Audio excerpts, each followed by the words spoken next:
Hi everyone. तो आज हम इस ट्रू इंजीनियर की वीडियो से हम स्टार्ट करने वाले हैं ब्लॉकचेन का वन शॉट लेक्चर। एंड यहाँ पे हम एक कंप्लीट ब्लॉकचेन के बारे में पूरा अंडरस्टैंडिंग लेंगे एंड ब्लॉकचेन से रिलेटेड जितने भी मेजर टॉपिक्स हैं, ठीक है, वो सारे हम इस लेक्चर के थ्रू कवर करेंगे एंड आपको सिंगल वीडियो से सारा कॉन्सेप्ट्स क्लियर होने वाला है। ठीक है, अब मैं आपको ये बता दूँ, सबसे पहले ब्लॉकचेन की अगर आप कंप्लीट प्लेलिस्ट देखना चाहते हैं तो हर एक चीज़ डिटेलिंग में प्लेलिस्ट के अंदर मैंने डिस्कस किया। एंड ट्रू इंजीनियर की अगर आप यही वीडियो के डिस्क्रिप्शन बॉक्स में देखोगे तो आपको ब्लॉकचेन की ट्रू इंजीनियर के अंदर ही प्लेलिस्ट मिल जाएगी। ठीक है, मैं लिंक ऐड कर दूंगा। सेकंड, एक इंपॉर्टेंट बात, ब्लॉकचेन के इंपॉर्टेंट क्वेश्चंस भी अवेलेबल हैं, सो वो भी डिस्क्रिप्शन बॉक्स में अटैच है, तो आप वो भी जाके ले सकते हो। यस, उसका कुछ अमाउंट है एंड जो भी अमाउंट है गूगल फॉर्म में मेंशन है। तीसरी इंपॉर्टेंट चीज़, ब्लॉकचेन की नोट्स भी वहाँ पे मैं ऐड कर दिया है। तो तीनों चीज़ें, आप नोट्स लेना चाहो, इंपॉर्टेंट क्वेश्चंस लेना चाहो, या तो फिर कंप्लीट प्लेलिस्ट देखना चाहो, तो सब चीज़ डिस्क्रिप्शन बॉक्स में मिल जाएगी। अब इसी को हम बार बार कंटिन्यूशन में यही चीज़ नहीं कहेंगे। मेन इंपॉर्टेंट बात जो हम सीखने वाले हैं इस वीडियो से, वो ब्लॉकचेन का वन शॉट होने वाला है एंड इस वीडियो से हम कंप्लीट रिवीजन करने वाले हैं। ठीक है, मेन इंपॉर्टेंट बात है, ये रिवीजन प्रोस्पेक्टिव वीडियो है। डिटेलिंग में फिर से कह रहा हूँ, देखना है तो बिल्कुल प्लेलिस्ट बनी हुई है ऑलरेडी। ठीक है, क्लियर है। सो अगर आपको एकदम शॉर्ट टाइम पे रिवीजन करना है, so this is the best video. ठीक है, स्टार्ट करते हैं without any wasting of time. So first of all जानते हैं कि ब्लॉकचेन क्या होता है।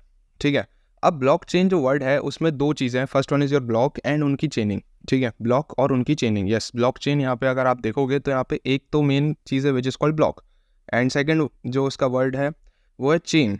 तो पहले हमें ब्लॉक सीखना पड़ेगा, फिर उनको हम चेन और यू कैन से लिंकिंग कर देंगे। ठीक है, तो ब्लॉक क्या होता है वो इस लाइन में लिखा गया। तो blockchain is a distributed database.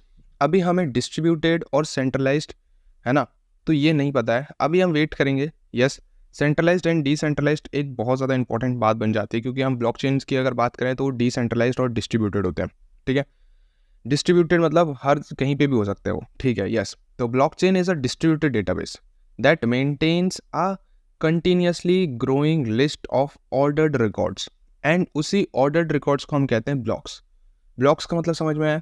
Yes भैया, समझ में आ गया। मतलब हम अगर छोटा सा भी ट्रांजैक्शन कर रहे हैं, हम कुछ भी ट्रांजैक्शन कर रहे हैं, तो उसका एक ब्लॉक क्रिएट हो जाता है। ठीक है, अगर ब्लॉकचेन टेक्नोलॉजी की बात करें तो ये क्या है, डिस्ट्रीब्यूटेड है। डिस्ट्रीब्यूटेड मतलब फैला हुआ है हर जगह। यहाँ पे हम नहीं कह सकते कि डेटाबेस एक जगह पे सेट है। ठीक है, तो ये बिल्कुल नहीं कह सकते हम। क्या बात समझ में आ चुकी है ब्लॉकचेन क्या है? यस, तो ब्लॉकचेन में हम बात करेंगे डिस्ट्रीब्यूटेड डेटाबेस की, एंड यहाँ पे जो लिस्ट ऑफ रिकॉर्ड्स हैं उनको कहा जाता है ब्लॉक्स। क्या बात समझ में आ रही है? यस, और एक ब्लॉक नहीं होगा, मल्टीपल ब्लॉक्स होंगे।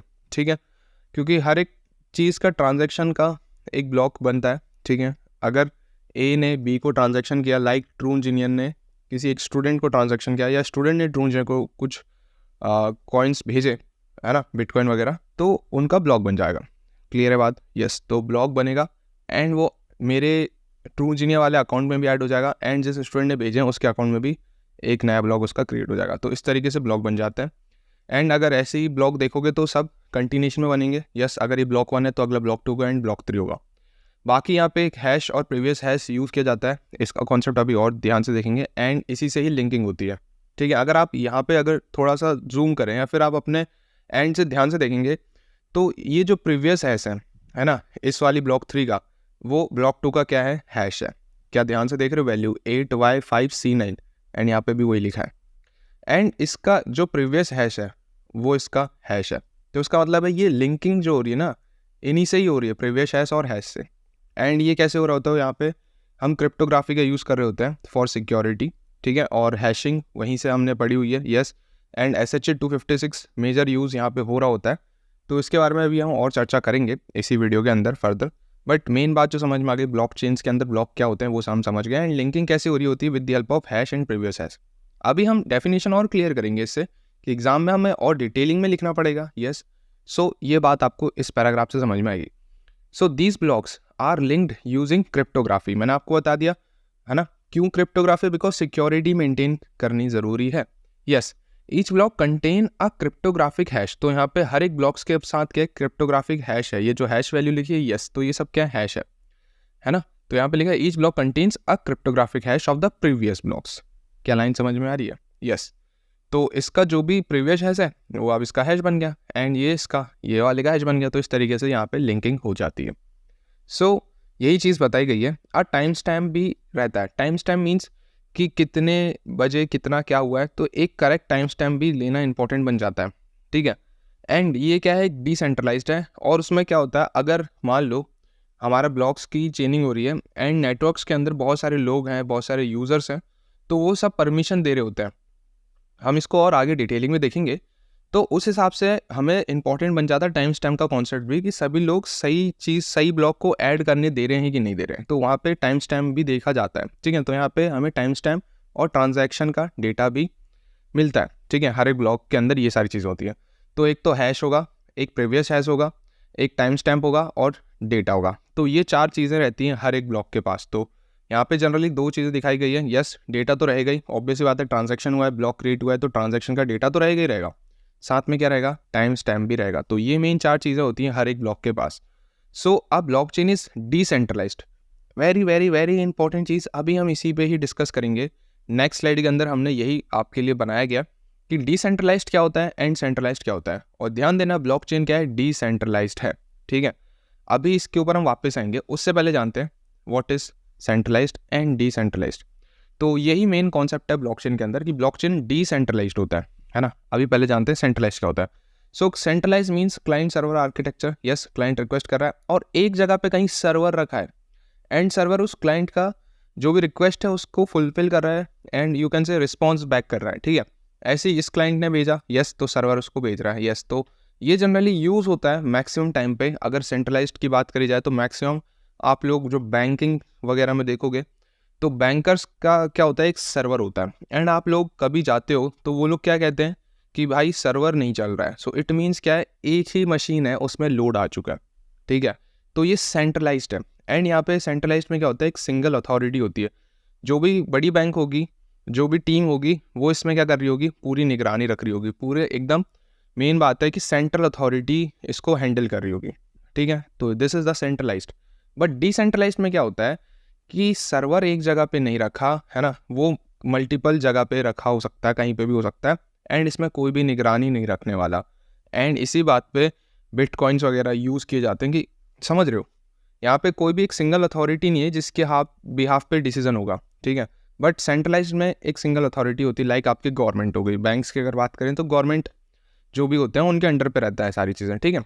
तो या तो फिर बैंक जिनका है उनके अंडर में रहेगा, यस, तो उनके अंडर में रहेगा। वो उनको जैसा टाइम मिलेगा, जैसे उनका सर्वर अगर करप्ट यहाँ पे हो जाता है, ठीक है, तो सिंगल ही सर्वर है तो हैकर डायरेक्टली इसको अटैक कर सकता है, एंड कई बार सर्वर लोड लेने में टाइम लग जाता है। सो बिकॉज सभी लोग इसी सर्वर को एक्सेस कर रहे हैं।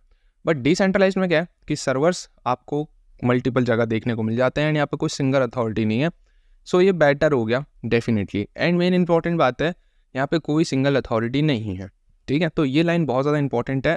ये आपको आगे पता चलेगा कि यहाँ पे सिंगल अथॉरिटी क्यों नहीं है एंड क्या फ़ायदा है इसके। सो ब्लॉकचेन जो मेन कॉन्सेप्ट है वो डिसेंट्रलाइज्ड पे ही है, ठीक है। अब बात समझ में आ गई डिसेंट्रलाइज्ड का मतलब क्या है। यस, कि कोई भी एक बंदा नहीं है जो कि कहेगा कि भाई ये इस तरीके से काम होना चाहिए। यहाँ पे क्या होगा, सभी की राय होनी जरूरी है। सभी लोग बोलेंगे हाँ भाई ये काम होना चाहिए तो वो होगा, मेजॉरिटी बोलेगी तो हो जाएगा, ठीक है।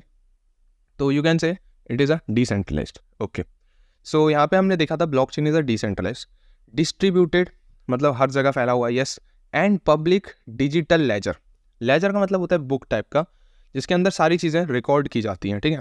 तो आप लोग अगर बहुत सारी शॉप्स वगैरह में देखोगे तो वहाँ पे क्या होती है, लेजर मेंटेन किया जाता है। मतलब एक तरीके का नोटबुक मेंटेन किया जाता है कि यार इस दिन ये बंदे ने ये खरीदा है, इस दिन अगले बंदे ने ये खरीदा है। तो इस तरीके से एक लेजर है। ब्लॉकचेन भी क्या एक डिजिटल लेजर है, मतलब डिजिटल बुक है, एंड वो पब्लिकली है, यस।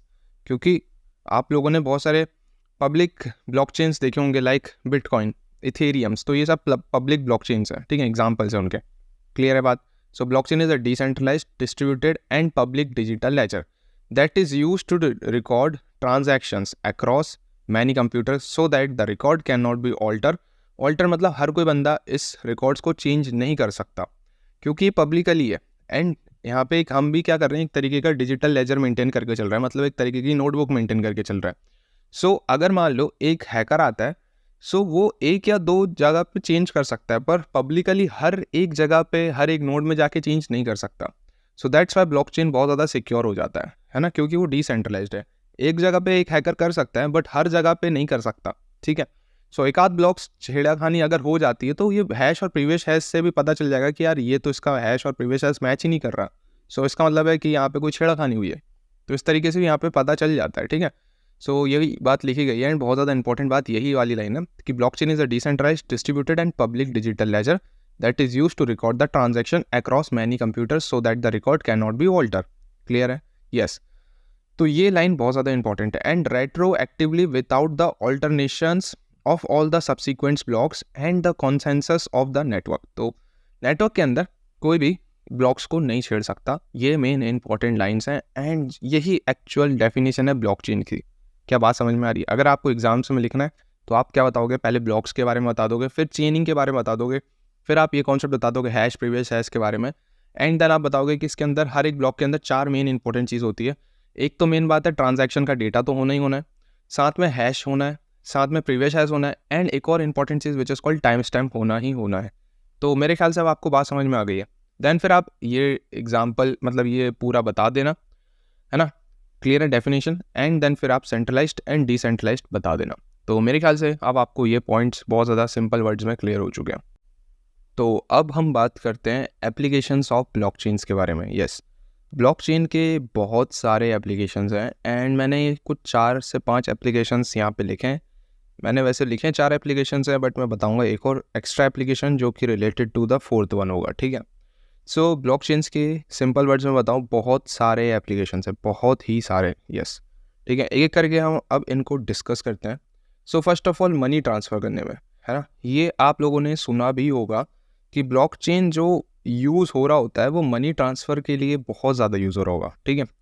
तो वहाँ पे हमको कम से कम जो एक्सचेंज करते हैं मनी, एक तो फाइनेंशियल एक्सचेंज में अलग चीज़ है, दूसरा एक स्टूडेंट है मान लो इंडिया में रह रहा है एंड वो भेज रहा है उसके पेरेंट्स को, मान लो सपोज उनके पेरेंट्स रह रहे हैं फॉरेन में, बहुत ही बढ़िया। तो या तो फॉरेन में उसके पेरेंट्स है वो इंडिया पैसा भेज रहे हैं, ठीक है, तो फॉरेन से इंडिया में मनी ट्रांसफ़र हो रहा है। तो कई बार क्या हो जाता है कि बहुत ज़्यादा लेट हो जाता है, ठीक है, नॉर्मल सिनेरियोज में, बट ब्लॉकचेन के सिनेरियो में बात करी जाए सो वो बहुत ज़्यादा फास्ट हो जाता है ट्रांसफ़र, ठीक है, क्लियर है। एंड एक इम्पॉर्टेंट बात ये है, जब भी आप मनी का ट्रांसफ़र कर रहे हो, सो अगर आप ब्लॉकचेन्स की जगह गवर्नमेंट्स के डायरेक्टली बैंक्स यूज़ कर रहे होते हो, लाइक अगर अमेरिका में रह रहे हैं तो शायद वहाँ का कोई भी बैंक्स होंगे, एंड इंडिया में रह रहे हैं तो यहाँ पे भी अपना चलता है बैंक्स का। तो इन दोनों बैंक्स का जब आपस में ट्रांसफ़र हो रहा होता है मनी का, तो ये सारी बैंक से करती हैं, कुछ अमाउंट्स डिडक्ट करती हैं। यस, सो वहाँ से एक तो आपको 2 बेनिफिट मिल जाते हैं ब्लॉकचेन में, है ना। सबसे पहला फास्ट ट्रांसफ़र हो जाता है मनी का, दूसरा कि यहाँ पे जो टैक्स कटता है इन ब्लॉक्स वो थोड़ा कम होता है उससे, ठीक है। तो ये आपको एप्लीकेशंस के अंदर बता देना है। नेक्स्ट जो एप्लीकेशन है विच is called financial exchange. Yes, so financial exchange करना भी बहुत ज़्यादा आसान हो जाता है ब्लॉकचेन्स के अंदर। यू कैन से कि आप इंडिया करेंसी को यूएस करेंसी में कन्वर्ट कर रहे हो या यूएस करेंसी को इंडिया करेंसी में कर रहे हो, तो यहाँ पे जो वही है करेंसी अगर एक्सचेंज कर रहे हैं तो उसका भी टैक्स कटता है। सो ये 2-4 बेनिफिट्स आपको ब्लॉकचेन्स में ज़्यादा बेटर देखने को मिल जाते हैं। सो आप ये सारे एप्लीकेशंस बता सकते हो, तो ये सारे एप्लीकेशंस हैं, ठीक है। नेक्स्ट जो एप्लीकेशन है विच इज़ कॉल्ड प्रोडक्ट की ट्रैकिंग करना। यस, अब प्रोडक्ट ट्रैकिंग क्यों यूज़ की जाती है कि कई बार हो जाता है कि आपको प्रोडक्ट का पता ही नहीं रहता, ठीक है, कि वो कहाँ है और कब आएगा, कैसे आएगा। सो प्रोडक्ट की ट्रैकिंग यूजिंग ब्लॉकचेन हो सकती है and this is also application. और समटाइम्स यू कैन से कि यार आप बहुत सारे ऐसे प्रोडक्ट्स देखोगे कि उनकी डिटेलिंग्स पूरी सही रहती हैं बट वो अंदर से नकली निकलते हैं या कुछ गलत निकलते हैं। सो स्कैनर्स वगैरह आजकल आ जाते हैं जिससे कि आप स्कैन करोगे एंड प्रोडक्ट की पूरी डिटेल बता देगा एंड बता देगा कि प्रोडक्ट वो ओरिजिनल है कि नहीं, ठीक है। सो ये भी एप्लीकेशंस हैं ब्लॉकचेन्स के। नेक्स्ट एप्लीकेशन है हेल्थ केयर में, बहुत ज़्यादा इंपॉर्टेंट बात है।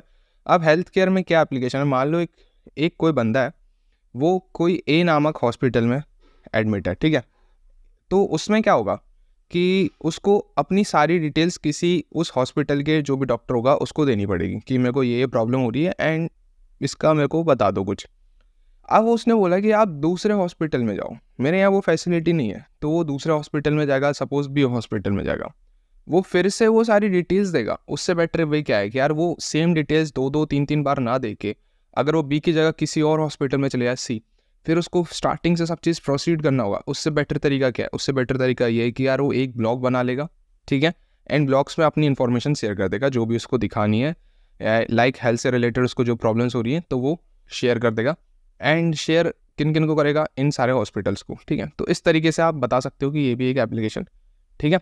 ऐसे ही सेम आप जब भी बैंक्स वगैरह में जाते हो तो अगर आपको अकाउंट ओपन करवाना होता है, ठीक है, तो वो क्या कर रहे होते हैं? आपकी डिटेल्स और डॉक्यूमेंटेशंस ले रहे होते हैं, एंड इन शॉर्ट वे में उसको केवाईसी के नाम से जाना जाता है, ठीक है। और केवाईसी टॉपिक भी है इसका ब्लॉकचेन्स का, वो हम आगे देखेंगे।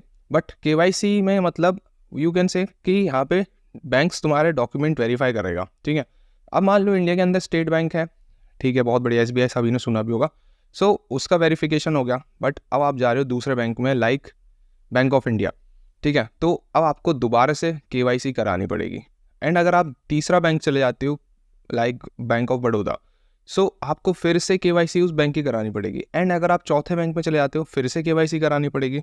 सो इससे बेटर वे ये क्या है कि आप केवाईसी का एक पूरा ब्लॉग बना लेंगे, उसके अंदर आप सारी डिटेल्स भर देंगे, जो भी आपको चाहिए, आधार चाहिए, वोटर ID चाहिए, पैन कार्ड चाहिए, पैन कार्ड तो चाहिए रहता है स्पेशली, तो उसका आप क्या बना लेंगे? एक ब्लॉग, एंड आप ये सारे बैंक्स को शेयर कर देंगे, तो आपका काम बच जाएगा एंड सिक्योर रहेगा ही रहेगा, ऑब्वियस सी बात है। तो ये सारे एप्लीकेशंस आप बता सकते हो, ठीक है। तो मैंने आपको पहले बोले थे 5 एप्लीकेशंस में बताऊंगा, 4 यहाँ पे लिखे, 5वां मैंने हेल्थ केयर से रिलेटेड ही, जैसे हॉस्पिटल्स में सेम डेटा आप जगह जगह हॉस्पिटल्स में भेजने से अच्छा एक ब्लॉग बना लो। एंड वही उसी से रिलेटेड 5वां भी है कि अगर आप बैंक्स अकाउंट ओपन करवा रहे हो तो सेम डेटा या सेम केवाईसी के अंदर आपका डॉक्यूमेंट तो वही होने वाले हैं, है ना। तो वही सेम डॉक्यूमेंट्स का आप एक ब्लॉग बना के इन सारे बैंक्स में शेयर कर सकते हो, तो उससे आपका टाइम बचेगा एंड काम थोड़ा और आसान हो जाएगा। सो मेरे ख्याल से आपको ये पार्ट भी समझ में आ चुका है। अब जो नेक्स्ट चीज़ है विच इज़ कॉल्ड, हम यहाँ पे देखेंगे सेंट्रलाइज्ड एंड P2P नेटवर्क, और you can say peer to peer network, क्योंकि पीयर टू पीयर नेटवर्क बहुत ज़्यादा इंपॉर्टेंट हो जाता है एंड ब्लॉकचेन इसी के ऊपर काम कर रहा होता है, ठीक है। अब ये जो डेफिनेशन है वो बहुत अच्छी लिखी गई है एंड बहुत प्रिसाइज लिखी गई है। उससे पहले हम इसको समझते हैं with the help of this diagram. So सबसे पहले सेंट्रलाइज्ड नेटवर्क जो है वो क्लाइंट सर्वर नेटवर्क है। क्लाइंट सर्वर आर्किटेक्चर आप लोगों ने सुना होगा, यस, कि क्लाइंट्स क्या कर रहा होता है भाई? सर्वर का, है ना, वेट कर रहा होता है, और यू कैन से क्लाइंट क्या करेगा? सर्वर को रिक्वेस्ट करेगा और सर्वर के एंड से रिस्पॉन्स आ जाएगा। So this is the client server architecture. Peer to peer में क्या होता है कि हर एक मशीन जो है वो क्लाइंट की तरह भी वर्क करेगी, वो सर्वर की तरह भी वर्क कर सकती है। सो अगर मान लो ये मशीन ख़राब हो जाती है तो ये वाली मशीन इस मशीन की हेल्प कर जाएगी, यस। सो यहाँ पे ये सारा काम हो रहा होता है, ठीक है। तो आप इस तरीके से बता सकते हो। और यहाँ पे पीयर टू पीयर आर्किटेक्चर में कोई भी एक मशीन सर्वर हमेशा नहीं होगी, बट क्लाइंट सर्वर में हमेशा एक ही सर्वर होगा, ठीक है। अब कई बार हो जाता है कि सर्वर लोड नहीं लेता एंड करप्ट हो जाता है एंड हैकर डायरेक्टली उस सर्वर को हैक कर लेता है, तो क्लाइंट सर्वर में हो सकता है, बट पीयर टू पीयर में नहीं हो सकता। पीयर टू पीयर में ज़्यादा से ज़्यादा एक मशीन ख़राब हो जाएगी तो बाकी सारी मशीन्स क्या कर सकती हैं? उस नेटवर्क में अपना डेटा ट्रांसफ़र कर सकती हैं, या एक की रिक्वेस्ट दूसरा रिस्पॉन्स कर सकता है, ठीक है। तो पीयर टू पीयर बेनिफिट है, ऑब्वियस सी बात है, बट क्लाइंट सर्वर भी बहुत ज़्यादा इंपॉर्टेंट हो जाता है एंड बहुत ज़्यादा जगह पे आप क्लाइंट सर्वर आर्किटेक्चर यूज़ कर रहे होते हैं, जो कि गलत नहीं है।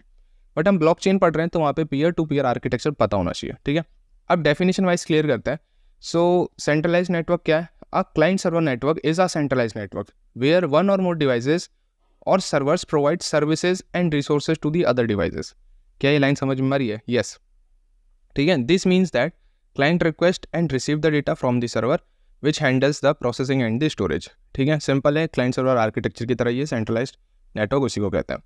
जबकि बात करें पीयर टू पीयर नेटवर्क और you can say P2P network, so in P2P और peer to peer networking a group of computers are linked together with equal permissions. Very very very important बात कि यहाँ पे हमेशा एक कोई बॉस नहीं होगा, एक मास्टर सर्वर नहीं होगा जो कि सभी की रिक्वेस्ट फुलफिल करेगा in client server architecture. But peer to peer के अंदर क्या हो रहा है?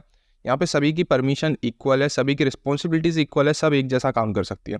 अगर एक मशीन क्लाइंट की तरह बिहेव कर रही है तो दूसरी मशीन सर्वर की तरह बिहेव कर सकती है, एंड अगर पहली मशीन सर्वर की तरह बिहेव कर रही है तो दूसरी क्लाइंट की तरह बिहेव कर सकती है। तो this is the peer to peer network. तो आई थिंक बात समझ में आ चुकी है, ठीक है।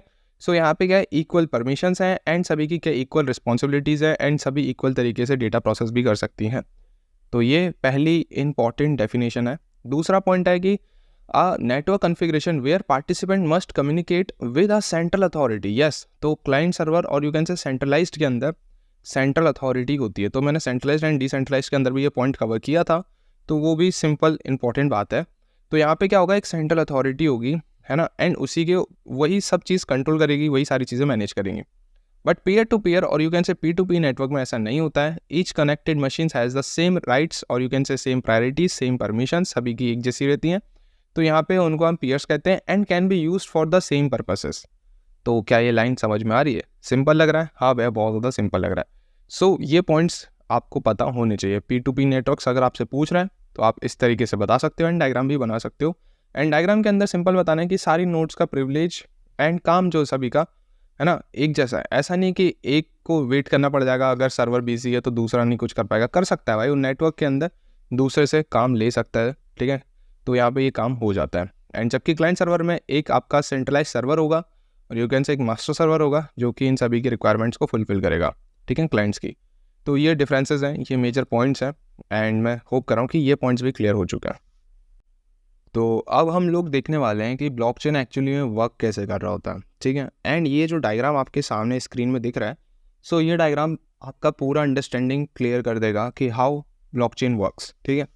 सो हम एकदम बेसिक से देखते हैं। अगर मेरे को ट्रांजैक्शन की रिक्वेस्ट करनी है तो मुझे एक ब्लॉक क्रिएट करना पड़ेगा, ठीक है, क्योंकि हमने स्टार्टिंग में ये देख लिया है। और अगर आप लोग स्टार्टिंग की चीज़ें देखेंगे तो हमें यहाँ पे पता है कि हर एक ट्रांजैक्शन के अंदर क्या क्या होगा, मतलब ब्लॉक्स क्रिएट होंगे। एंड ब्लॉक्स के अंदर क्या क्या चीज़ें होंगी, एक हैश होगा, प्रीवियस हैश होगा, एंड ट्रांजैक्शन का डेटा होगा, एंड साथ ही साथ उसका टाइम स्टैम्प होगा। तो मेरे ख्याल से बात समझ में आ चुकी है।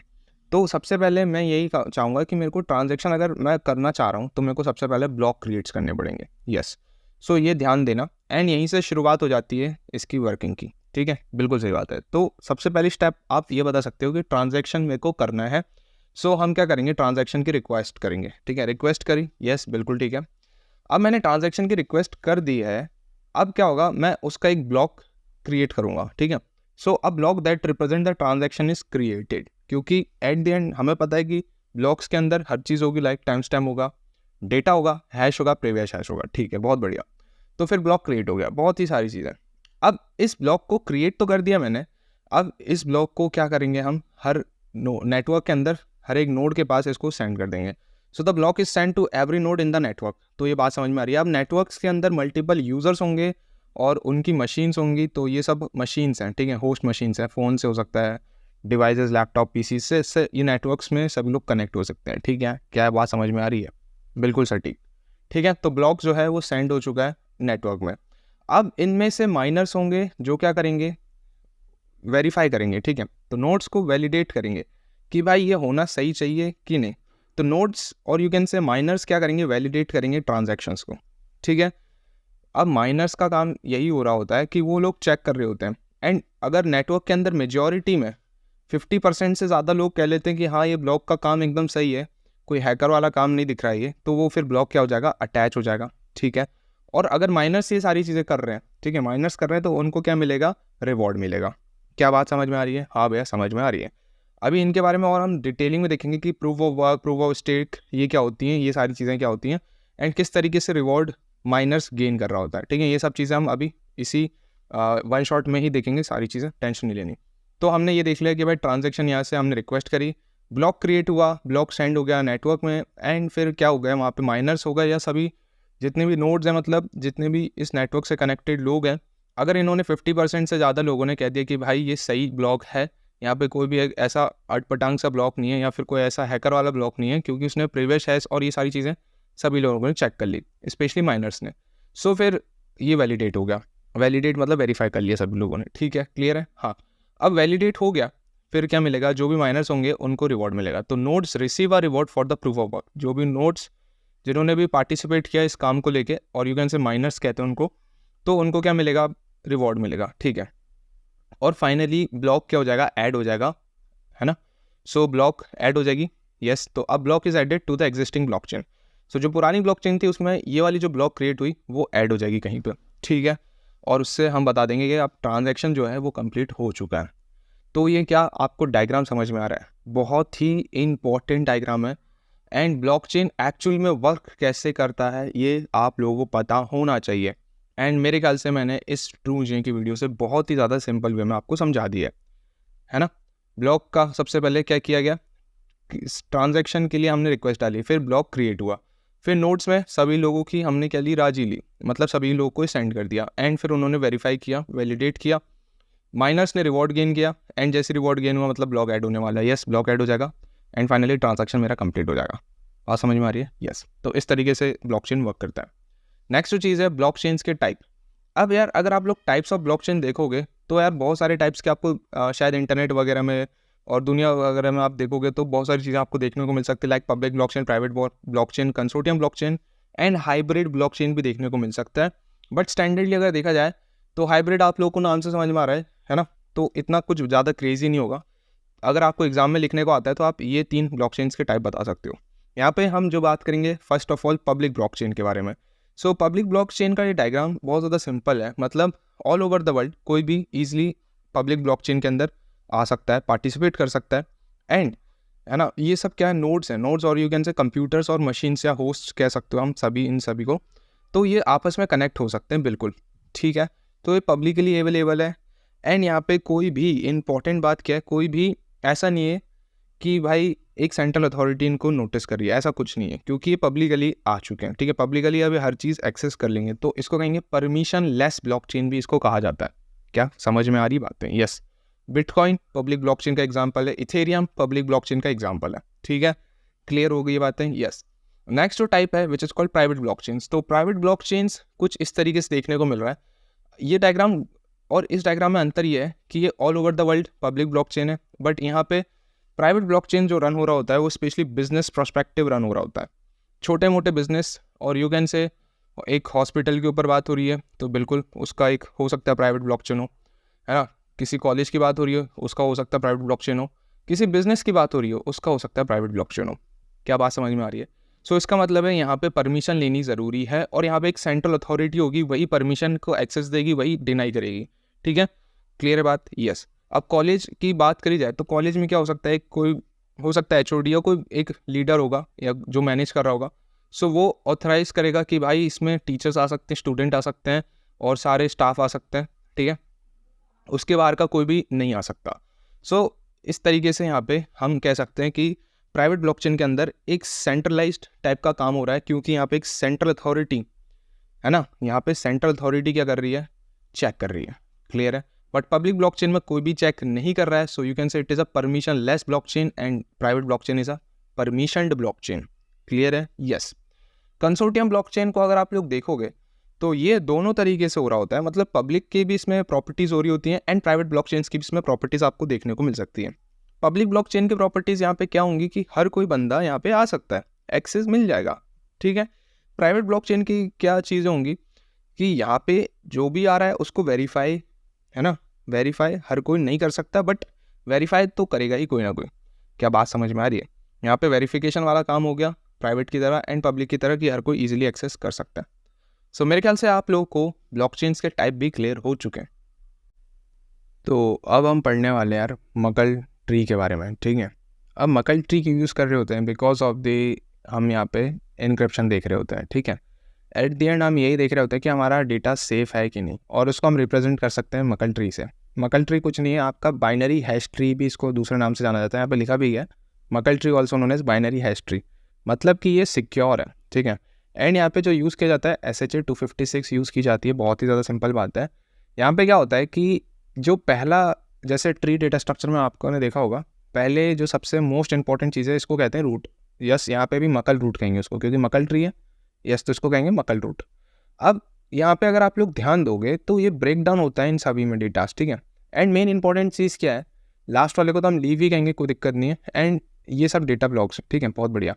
मेन इंपॉर्टेंट बात क्या है, ये सब हैश जो है बहुत ज़्यादा एक दूसरे से लिंक्ड रहते हैं, तो अब हैकर एक में भी चेंज करेगा तो ये सारे चेंज हो जाएंगे, ठीक है।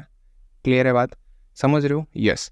तो ये हैशेस जो होंगे, क्योंकि यार हमने देखा था प्रीवियस हैश वाला कॉन्सेप्ट रहता है, तो वो चेंज हो गया तो यार समझ में आ जाएगा कि खेल यहाँ पे बिगड़ चुका है, ठीक है। यहाँ किसी ने चेंज किया और ये चेंज हो ही नहीं सकता, तो यहाँ पे सिक्योरिटी बहुत ज़्यादा देखने को मिल जाएगी। सो इन बिटकॉइंस की अगर बात करी जाए तो bitcoin and other crypto currencies they use to encrypt the blockchain data more efficiently and securely, ठीक है। तो इस तरीके से वहाँ पे काम हो रहा होता है। And Merkle tree also known as binary hash tree are a prevalent sort of data structure in the computer science. क्या ये लाइन समझ में आ रही है? यस। सो मेरे ख्याल से इतना ही सिंपल है, इतना ही आसान है ना। इसके बारे में और डिटेलिंग में मैंने डिस्कस किया हुआ है, तो आप लोग ब्लॉकचेन का मेरा वो वीडियो देख सकते हो। प्लेलिस्ट में ही मैंने आप लोगों को मकल ट्री पढ़ाया हुआ है, तो डायरेक्टली वहाँ से भी पढ़ सकते हो। बट जो मेन इंपॉर्टेंट बात है उसका कॉन्सेप्ट ही इतना है, हम यहाँ पे इनक्रिप्शन अचीव करना चाह रहे हैं और वो अचीव हो रहा है बिकॉज ऑफ दिस हैश, ठीक है। यहाँ पे हैश फंक्शंस यूज़ करते हैं, SHA-256 हैश यूज़ होती है जो कि बहुत ज़्यादा सिक्योर है। एंड उसका प्रैक्टिकल एग्जांपल मैंने प्लेलिस्ट वाली वीडियोस में दिया है, क्योंकि वहाँ पे मैंने बहुत ज़्यादा डिटेलिंग में पढ़ा है। ये वन शॉट वीडियो है, इसका मेन कॉन्सेप्ट ही यही है कि हम यहाँ पे सीखना है सिर्फ, ठीक है। क्लियर हो गई बात है? यस। तो अब हम लोग देखने वाले हैं पब्लिक ब्लॉकचेन्स के कुछ एग्जांपल्स जो कि काफ़ी ज़्यादा फेमस एग्जांपल्स हैं, लाइक बिटकॉइंस एंड इथेरियम, ठीक है। एंड आप लोग एक छोटा सा काम करना कि गूगल में बिटकॉइन का प्राइस देखना एंड इथेरियम का प्राइस देखना, आपको बहुत ज़्यादा महंगा दिखेगा। क्यों महंगा है? क्योंकि यार ये बहुत ज़्यादा ट्रेंड पे है बिटकॉइंस, ठीक है। एंड वन बिटकॉइंस बहुत ज़्यादा महंगा है, मतलब बहुत ही महंगा है, ठीक है। एक बार आप चेक करना, ओके। इथेरियम भी है भाई, बहुत महंगा है, ये भी लाखों में इनकी भी प्राइसेस, ठीक है। बट इथेरियम से ज़्यादा बिटकॉइंस महंगे। अब ऐसा क्यों है भैया, इतने ज़्यादा फेमस क्यों हो गया है ये? तो इसके बारे में ये डेफिनेशन लिखी गई है, एंड ये ऑफिशियल बिटकॉइन की वेबसाइट वाली डेफिनेशन है, तो बहुत ज़्यादा सिंपल एंड प्रिसाइज डेफिनेशन है। और ट्रूनचेन के अंदर हमने यही टास्क लिया है। इथेरियम की डेफिनेशन ऑफिशियल कहीं आपको मिलेगी नहीं, ये स्पेशल है, इंपॉर्टेंट है, ठीक है। तो बिटकॉइंस की डेफिनेशन समझते हैं एंड बहुत ज़्यादा सिंपल लगेगा। सो देखो यार, हमने देख लिया P2P नेटवर्क और you can say peer to peer network, and हमने यहाँ समझ लिया कि यार ब्लॉकचेन्स भी पीयर टू पीयर तरीके से ही काम कर रहा होता है। और ये पब्लिक ब्लॉकचेन का ही एग्जांपल है बिटकॉइंस और इथेरियम दोनों, ठीक है। तो इसका मतलब ब्लॉकचेन टेक्नोलॉजी यार इधर भी यूज़ होगी, इधर भी यूज़ होगी, बिल्कुल सही बात है। इसका मतलब है कि ये दोनों पीयर टू पीयर हैं और दोनों क्या हैं, डिसेंट्रलाइज्ड हैं। सिंपल लग रहा है? यस। तो इतने पॉइंट्स आप खुद भी बता सकते हो। अब ये क्या पब्लिक ब्लॉकचेन है, सो इसका मतलब क्या है?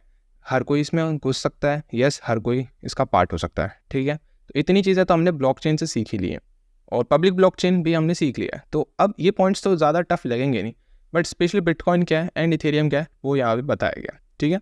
सो बिटकॉइन यूजेस P2P और you can say peer to peer technology. Simple लग रहा है? हाँ भैया, क्योंकि ब्लॉकचेन पे बेस्ड है, यस।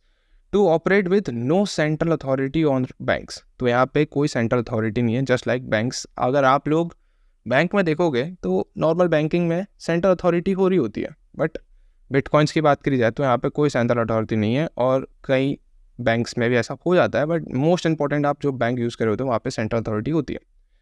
तो बिटकॉइन हम समझ चुके हैं। Managing transactions and the issuing of the bitcoin is carried out collectively by the networks. तो नेटवर्क की हेल्प से यहाँ पे सारे ट्रांजैक्शंस हो रहे होते हैं, ठीक है। सिंपल है। अभी ट्रांजैक्शंस कैसे हो रहे होते हैं ब्लॉकचेन्स के अंदर, वो बहुत ज़्यादा इंपॉर्टेंट जानना है। एंड हम डबल स्पेंडिंग प्रॉब्लम भी पढ़ेंगे, एंड फिर उसके बाद ट्रांजैक्शन देखेंगे, क्योंकि बहुत ज़्यादा इंपॉर्टेंट ये रिलेट होगा फिर, ठीक है। तो ये मेरा काम है, मैं आपको बहुत ईजी वे में समझाने वाला हूँ। क्लियर है? ये लाइन क्लियर हो चुकी है? यस। अब बोल्ड में लिखा गया है कि बिटकॉइन इज ओपन सोर्स। ये ओपन सोर्स है, मतलब ये पब्लिक ब्लॉकचेन है। सिंपल है, यस, हर कोई इसका पार्ट बन सकता है। इट्स डिज़ाइन इज पब्लिक, सो मतलब कि पब्लिकली यह है। नोबडी ओन और कंट्रोल द बिटकॉइंस। तो यहाँ पे कोई भी ऐसा एक पर्सनल सेंट्रल अथॉरिटी नहीं है, यहाँ पे कोई भी एक ऐसा बंदा नहीं दिखेगा जो कि इसका कंप्लीट सब चीज़ देखेगा, कंट्रोल करेगा, ऐसा कोई नहीं है। सो नेटवर्क में क्या हो रहा होता है कि जितने लोग कनेक्टेड हैं, अगर उनमें से 50% लोग कहते हैं कि भाई ये ब्लॉक ऐड हो जाना चाहिए, सो ट्रांजैक्शन में वैसे ही ब्लॉक ऐड होता है, ठीक है। और हमने ट्रांजैक्शन का वो डायग्राम भी देखा था, कुछ इस तरीके से ब्लॉकचेन में वर्क होता है। और ब्लॉकचेन कैसे ऐड होता है, क्योंकि यहाँ पे हम ये जो नोड्स हैं ये सब पर्सन्स हैं, ठीक है, डिवाइसेस से कनेक्टेड है, तो नेटवर्क में इनकी परमिशन लेनी ज़रूरी होती है। सो यहाँ पे हमने क्या देखा कि कोई भी सेंट्रल अथॉरिटी नहीं है, जो नेटवर्क के पर्सन्स है, अगर उनमें से 50% से ज़्यादा लोग कहते हैं तो फिर वो वैलिडेट हो जाता है, और फिर क्या हो जाता है, ब्लॉक ऐड हो जाता है, एंड देन ट्रांजैक्शन कंप्लीट हो जाता है। तो सेम इधर भी वही होगा, ठीक है। यहाँ पे भी कोई सेंट्रल अथॉरिटी नहीं है, and bitcoin and even everyone can take a part, क्योंकि पब्लिक है, ठीक है भाई, समझ गया। सिंपल है, बहुत सिंपल है। Next Ethereum. इथेरियम भी क्या है, पब्लिक ब्लॉकचेन एग्जाम्पल है, ठीक है।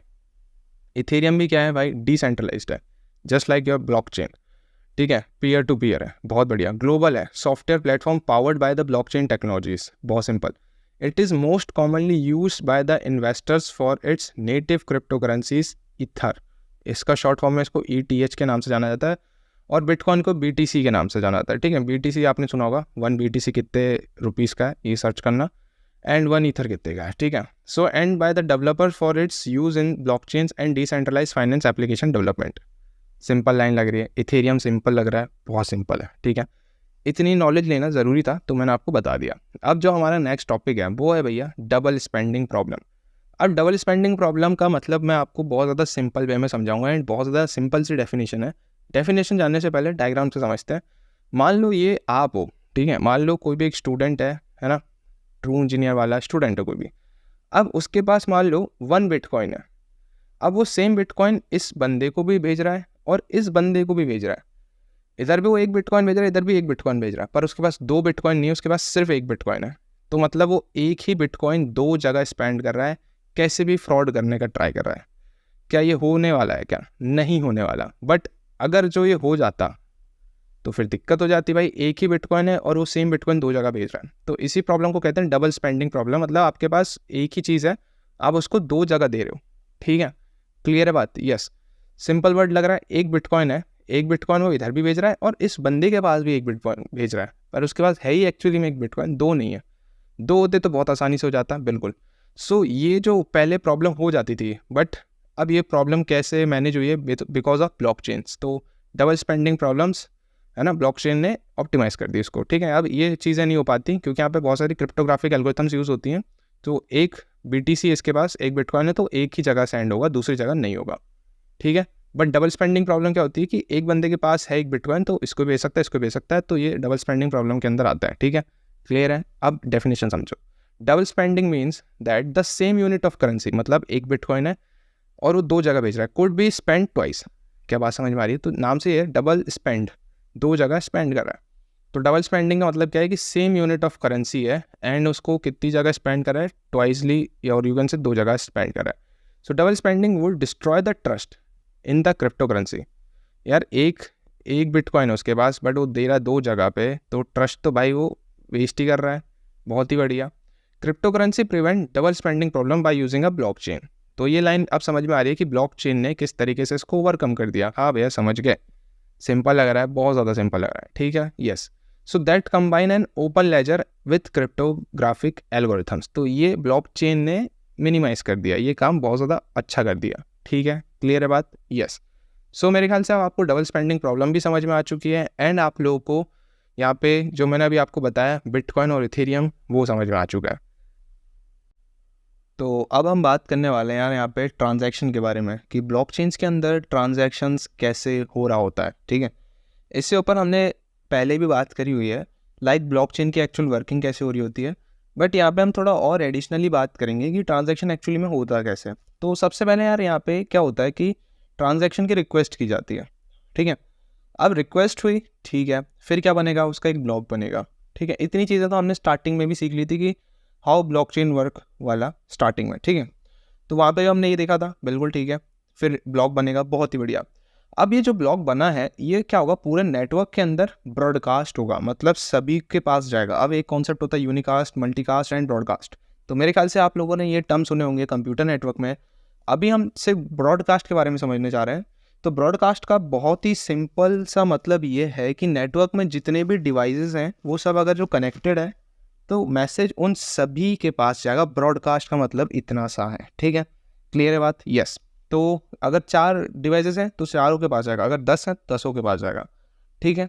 एंड अगर उनमें से 50% से ज़्यादा लोगों ने बोल दिया कि यार ये ब्लॉक बन जाना चाहिए, इसमें कोई प्रॉब्लम नहीं है, इसमें कोई ऐसा नहीं कि इसका कुछ हैशिंग चेंज हो रही है, ठीक है। अब मेन बात क्या है कि यार देखो ये ट्रांजैक्शन कैसे हो रहा होता है? दो लोगों के बीच में हो रहा होता है, ठीक है। नॉर्मल ट्रांजैक्शन कैसे होता है? 2 लोगों के बीच में। अगर एक सेंडर है तो दूसरा रिसीवर होगा। अगर आप मेरे को पैसा भेज रहे हो तो आप सेंडर हो गए, मैं रिसीवर हो गया, ठीक है। तो ऐसे ही होगा। मान लो एक ट्रू इंजीनियर वाला बंदा है और दूसरा उनका कोई स्टूडेंट है, तो ब्लॉक सेंड कर रहा है, ऐसा होगा, ठीक है। क्लियर है? सो ब्रॉडकास्टिंग जब होगी तो उस टाइम पे देखा जाएगा कि यार ये ब्लॉक्स में कोई दिक्कत तो नहीं हो रही है। एंड कोई दिक्कत नहीं होगी तो सभी लोग क्या कर देंगे? उसको वैलिडेट कर देंगे। मीन्स सभी लोगों ने उसको चेक कर लिया। अगर मोर देन 50% लोग, अगर 10 लोग हैं तो अगर 7 लोगों ने बोल दिया कि भाई सही है ये, तो कोई प्रॉब्लम नहीं है। भले 10 के 10 ना बोलें, 7 ही बोल दें। मोर देन 50% अगर लोग वो वेरीफाई कर देते हैं तो इसका मतलब है वो सही है। तो फिर क्या हो जाएगा? वो ब्लॉक नया वाला ऐड हो जाएगा ब्लॉकचेन के अंदर एंड फिर हम कहेंगे कि यार फिर क्या हो जाएगा, ट्रांजैक्शन कंप्लीट हो जाएगा। अब बीच में एक और चीज़ आती है माइनर्स की, जो कि ये एक्चुअली में ब्लॉक ऐड करने वाला काम कर रहे होते हैं, क्योंकि यहाँ पे मैथमेटिकल ऑपरेशंस हो रहे होते हैं। इनके बारे में हम डिटेलिंग में भी और आगे देखेंगे, बट जो मेन इंपॉर्टेंट बात है कि ट्रांजैक्शन ओवरऑल इसी तरीके से परफॉर्म हो रहा होता है। ठीक है, क्लियर होगी बात है? यस भैया, क्लियर हो गई। तो यहाँ पे जो कॉन्सेप्ट हमने सीखा कि यार यहाँ पे ब्रॉडकास्ट हो रहा होता है एंड उनमें से 50% से मोर लोग क्या कर रहे होते हैं, उसका फिर वेरीफाई कर रहे होते हैं और वैलिडेट कर रहे होते हैं। तो यही है सिंपल सा ट्रांजैक्शन, इसी तरीके से यहाँ पे वर्क हो रहा होता है। ठीक है, क्लियर। अब ट्रांजैक्शन को लिखना कैसे, वो ये डेफिनेशन है, बहुत इंपॉर्टेंट एंड ईजी डेफिनेशन है। सो ट्रांजैक्शन का मतलब पहले बता दो कि क्या हो रहा होता है। सिंपल है भाई। So a transaction on the blockchains refers to a transfer of digital assets, क्योंकि यार ये डिजिटल करेंसी है ना, बिटकॉइंस वगैरह डिजिटल करेंसी है। एंड अगर आप ट्रांजैक्शन देख रहे होते हो तो इनमें से ही कोई ना कोई टेक्नोलॉजी यूज़ कर रहे हो, जैसे करेंसी लाइक बिटकॉइन या इथेरियम। ठीक है, तो वो सब क्या है, ब्लॉकचेन्स पे ही बनी हुई है। ठीक है, ये सब पब्लिक ब्लॉकचेन हमने अभी देखा ही था जस्ट। ठीक है, क्लियर है। तो ये सब क्या है, डिजिटल करेंसीज है। यहाँ पे कोई फिजिकल करेंसी नहीं देखने को मिलेगी। Digital currency and physical currency में ये अंतर है। फिजिकल करेंसी आप लोग डेली इन अपना रुपीज़ है ना देख रहे होंगे, आप किसी शॉप में जा रहे हो तो उसको आप या तो वाया मोबाइल ट्रांसफ़र कर रहे होते हो या तो फिर वाया आप हैंड में उसको कैश दे रहे होते हो एंड अपना काम कर लेते हो। सो वो फिजिकल करेंसी है। बट डिजिटल करेंसी आप लोग मेरे ख्याल से रिलेट कर ही रहोगे क्या चीज़ें हैं। ठीक है, बिटकॉइंस वगैरह ये सब डिजिटल करेंसीज हैं। So a transaction on a blockchain refers to a transfer of digital assets और a data from one participant to another within the blockchain network. Clear है, ट्रांजैक्शन इसी को कहते हैं। हाँ भैया, इसी को कहते हैं कि एक पर्सन सेंडर है तो दूसरा रिसीवर है, तो इन दोनों के बीच में ही ट्रांजैक्शन हो रहा होगा। तो एक सेंड कर रहा होगा तो दूसरा क्या कर रहा होगा, उसी को रिसीव कर रहा होगा। ठीक है, और वो करेंसी कैसी, डिजिटल है। So these transactions are recorded and stored in the form of blocks. तो ये जो ट्रांजैक्शंस हैं वो ब्लॉक्स की फॉर्म में स्टोर होंगे। तो ये रिसीविंग एंड पे भी जाएंगे एंड सेंडिंग एंड पे भी ये ब्लॉक ऐड हो जाएगा। अगर ट्रू इंजीनियर एक एंड है और दूसरा एंड उसका कोई स्टूडेंट है आकाश सपोज, तो आकाश के ब्लॉकचेन में भी वो ब्लॉक ऐड हो जाएगा एंड ट्रू इंजीनियर के ब्लॉकचेन में भी वो ब्लॉक ऐड हो जाएगा। ठीक है, एक में बताएगा कि रिसीविंग है, एक में बताएगा कि यार यहाँ से सेंड हुआ है। ठीक है, तो ब्लॉक दोनों में ऐड हो जाता है। So this transaction are recorded and stored in the blocks which are then linked in together in the chronological and immutable change. Immutable और क्रोनोलॉजिकल मीन्स कि यार सिंपल है, कोई इसको चेंज नहीं कर सकता, एक बार सेट हो गया तो सेट हो गया, एंड हेंस इन्हीं को हम बोलते हैं ब्लॉकचेन्स। ठीक है, क्लियर होगी बात है? यस। तो हमने यही चीज़ थोड़ा सा ब्लॉकचेन की वर्किंग में भी सीखा था। ठीक है, रिलेट कर पा रहे हो? हाँ भैया, रिलेट कर पा रहे हैं।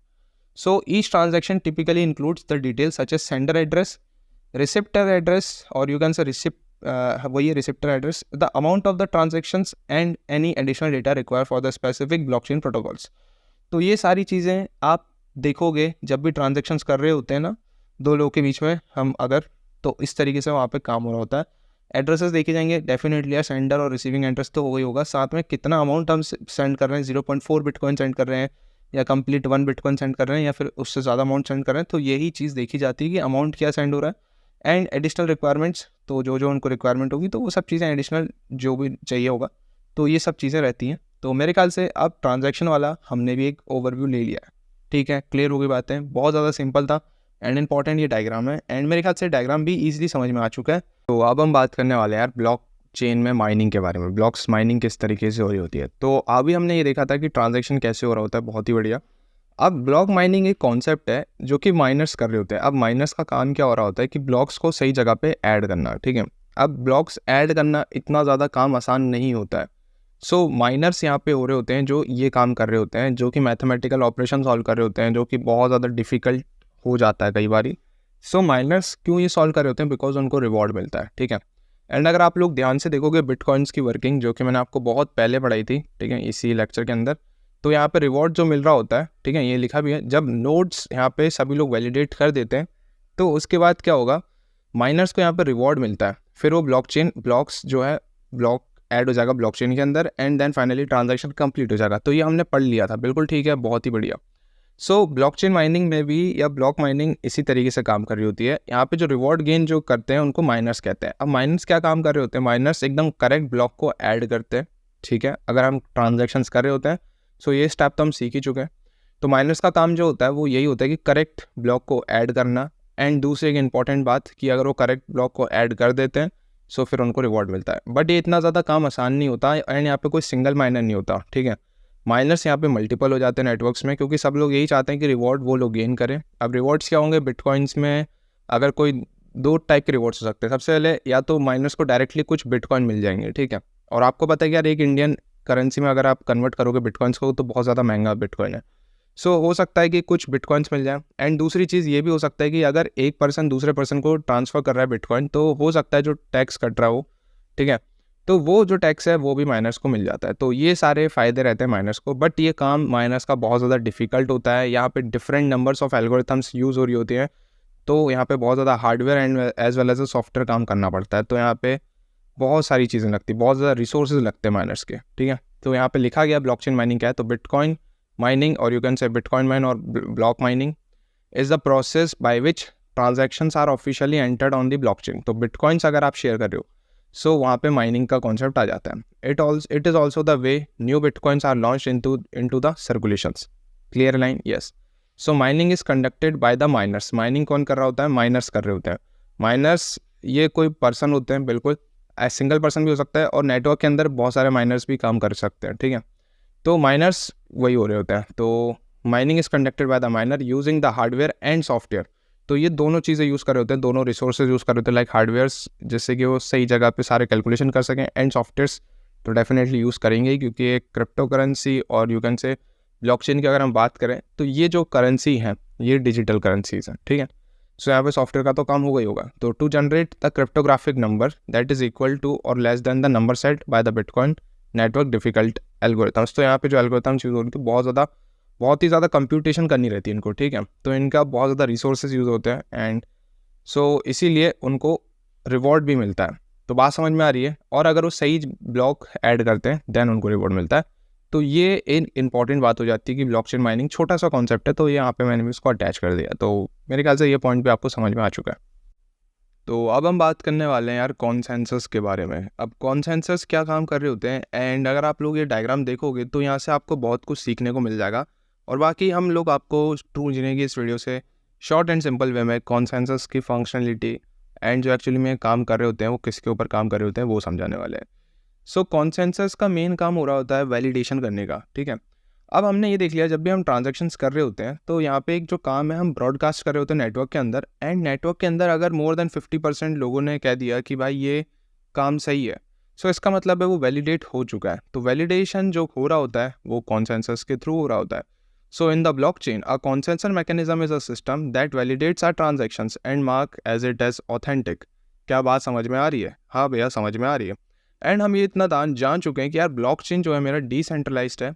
तो यहाँ पे डिसेंट्रलाइज्ड कॉन्सेंसस का वर्क भी यही है कि अगर नेटवर्क के अंदर हम देखें तो यहाँ पे इतने सारे अगर लोग हैं या फिर उनकी मशीन्स हैं, ठीक है, क्योंकि लोग एट द एंड मशीन से ही नेटवर्क को ज्वाइन करेंगे। हो सकता है आप कंप्यूटर से कर रहे हो या लैपटॉप या पीसी से कर रहे हो, सो एट द एंड मशीन से कर रहे हो। सो ये सब पर्सन्स आप यहाँ पे कह सकते हो, यूजर्स कह सकते हो, नेटवर्क के अंदर ये सब ज्वाइन है।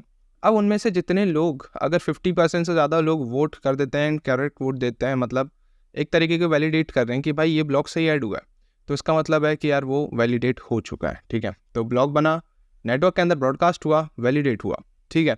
तो इसका मतलब है कि यार वो ब्लॉक एकदम सही ब्लॉक है, ठीक है। क्लियर है बात? यस। ये तो हो गया डिसेंट्रलाइज्ड में। ऐसी सेंट्रलाइज्ड में भी होता है, बट वहाँ पे एक सेंट्रल अथॉरिटी होती है जो ये चेक कर रही होती है, ठीक है। सो लाइक बैंकिंग सेक्टर्स में अगर हम देखें तो सेंट्रल अथॉरिटी चेक कर रही होती है, बट अगर हम ब्लॉकचेन की बात करें तो ये एक डिसेंट्रलाइज्ड है। तो इसमें नेटवर्क के अंदर लोग जो होंगे वो चेक करेंगे, बिकॉज यहाँ पे पहले ब्रॉडकास्ट हो गया देन वैलिडेट हुआ है, ठीक है। तो ब्रॉडकास्ट इसीलिए हुआ है कि सो दैट कि नेटवर्क के अंदर सभी के पास वो चले जाए, ठीक है, ब्लॉक। क्लियर है बात? समझ रहे हो? यस भैया समझ रहे हैं। तो कॉन्सेंसस का काम समझ में आ चुका है। So this mechanism list all the valid transactions of a coin in a blockchain to build trust. Main important बात है ट्रस्ट और वैलिडेट करने का काम in the coin among the traders. तो जितने भी लोग हैं उनके बीच में ये ज़रूरी है। सो सेवरल करेंसीज लाइक बिटकॉइंस और इथेरियम्स, है ना, use this system for security purposes. तो मेरे ख्याल से अब आपको कॉन्सेंसस का पार्ट भी समझ में आ चुका है, एंड मेरे ख्याल से बहुत ज़्यादा सिंपल वे मैंने आपको कंक्लूड कर दिया।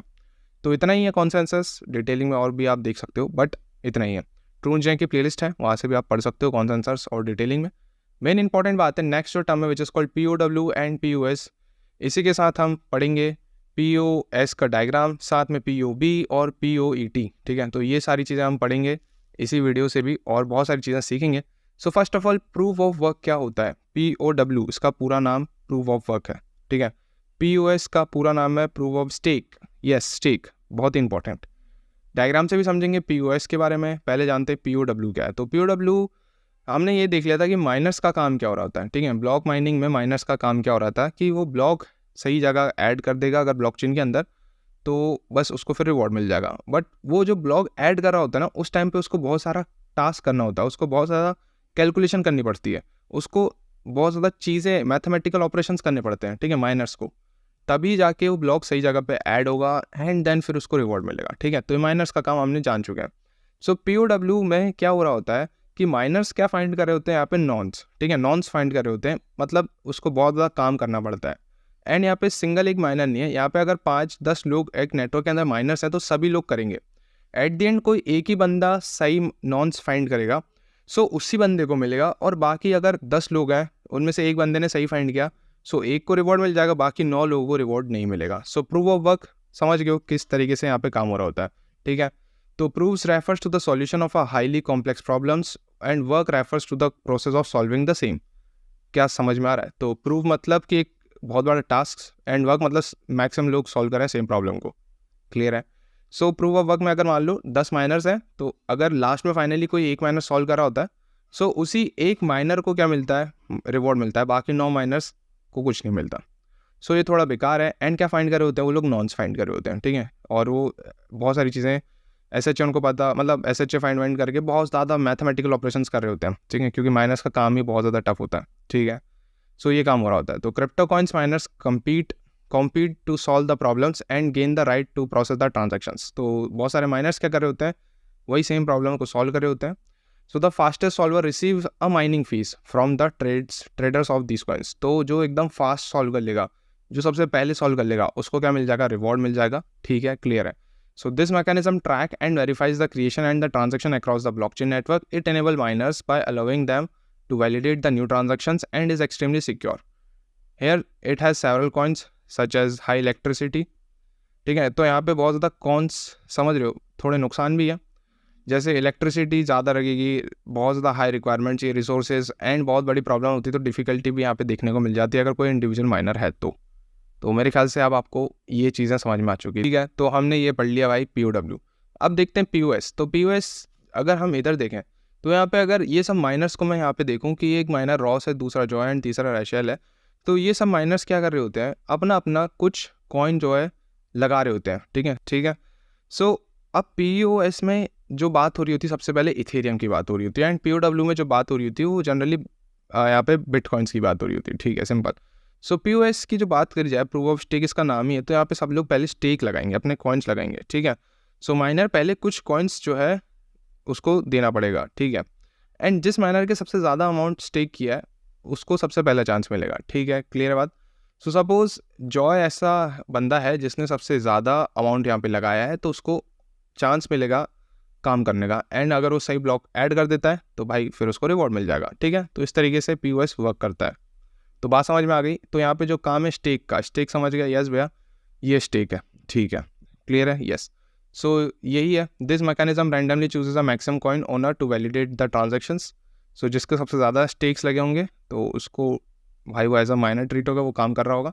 It also allow the owner to create a block of the same coins, ठीक है। तो इस तरीके से आप देख सकते हो। एंड मेन इंपॉर्टेंट बात है कि ये इथेरियम में यूज़ हो रहा होता है, ठीक है। तो POS समझ चुके हैं, POW समझ चुके हैं।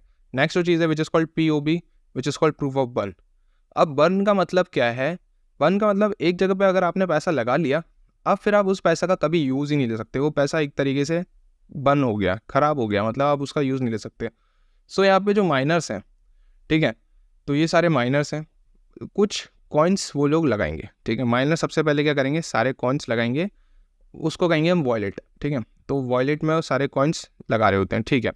वॉलेट में सभी माइनर्स कॉइन्स सेंड कर रहे होते हैं। अब जिस माइनर ने सबसे ज़्यादा सेंड किए, फॉर एग्जांपल इस केस में एक माइनर है जिसका नाम है जॉन, एंड इसने सेंड किए 365 रुपीज़, और यू कैन से 365 कॉइन्स। अब कॉइन्स किसी में भी हो सकते हैं, रुपीज़ नहीं कहना यहाँ पे सही रहेगा, कॉइन्स कहना सही रहेगा। सो ये जीत जाएगा, एंड फिर क्या करेगा, ये ब्लॉक ऐड करेगा। तो प्रूफ ऑफ वर्क समझ चुके हैं किस तरीके से यहाँ पे proof of work, proof of stake and proof of burn में क्या अंतर है, यस। तो ये है भैया प्रूफ ऑफ बर्न, जिसमें जितने ज़्यादा लोग कॉइन्स लगाएंगे एंड वो कॉइन्स फिर बर्न हो जाएंगे, ठीक है, दोबारा यूज़ नहीं कर सकते। सो प्रूफ ऑफ बर्न, और यू कैन से शॉर्ट में POB, is an alternative consensus algorithms that tries to addresses the high energy consumption issues of POW।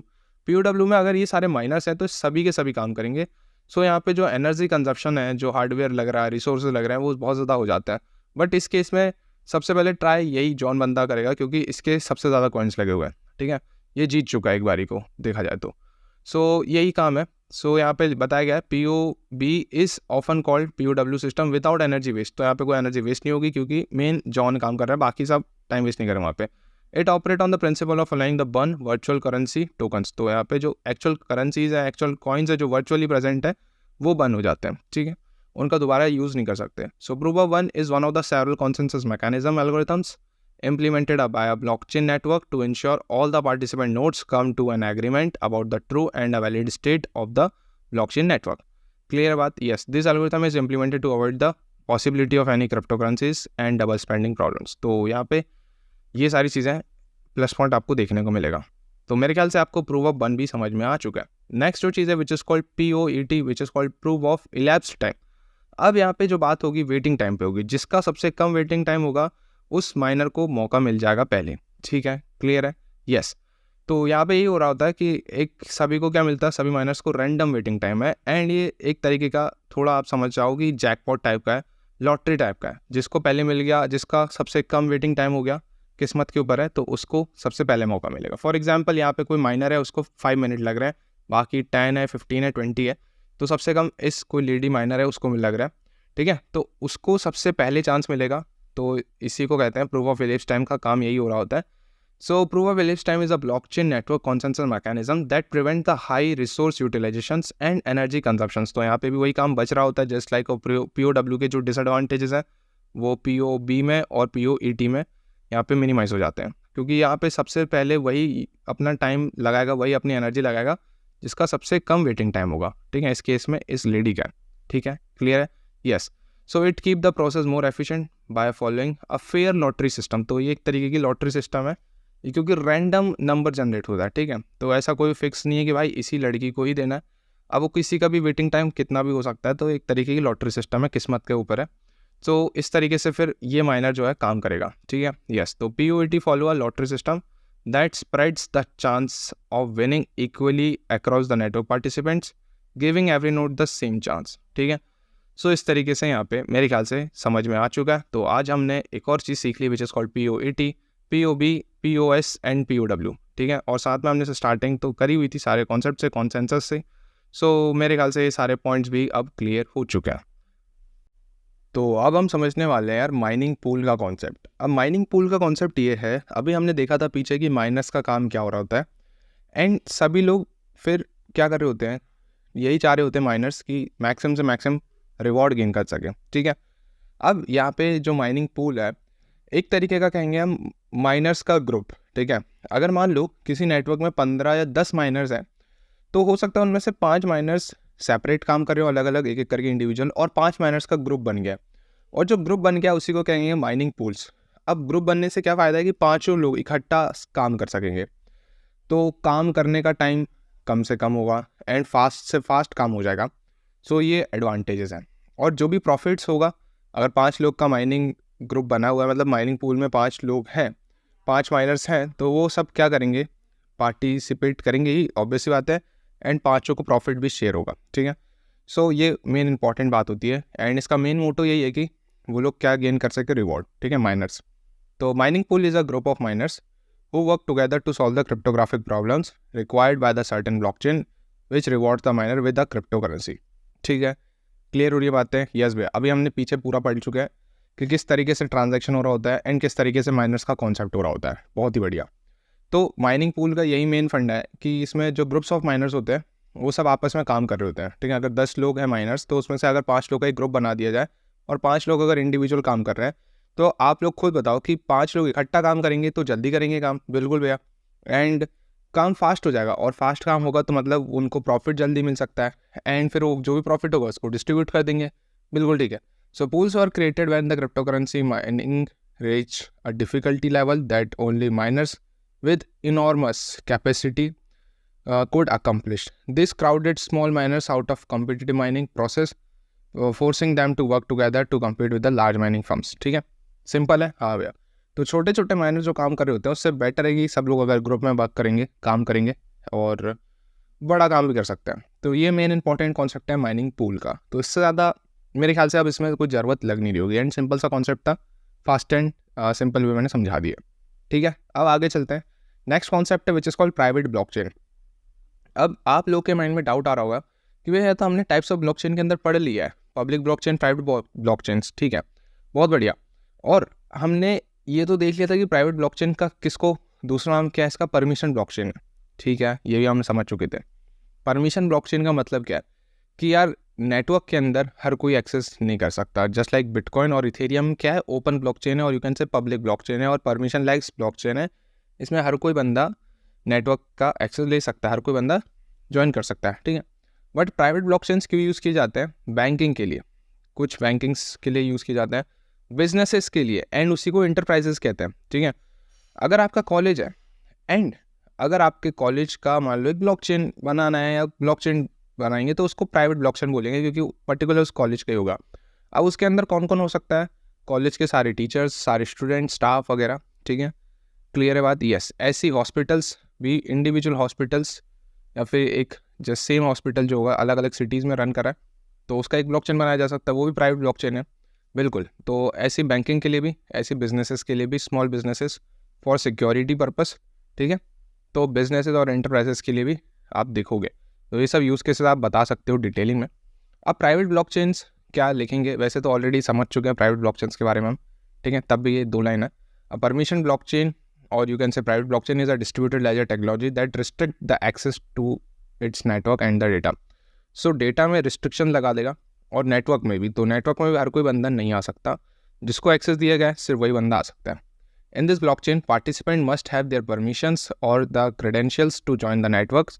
This control access offers greater security, confidentiality, and control, making it suitable for the enterprises and organization with the specific requirements. जो enterprises means business perspective, जो business से related होंगे वही लोग उसके अंदर join करेंगे network के अंदर, अदरवाइज नहीं कर पाएंगे। तो ये होता है भाई प्राइवेट ब्लॉकचेन, जो कि मैंने सिंपल वे में समझा दिया है।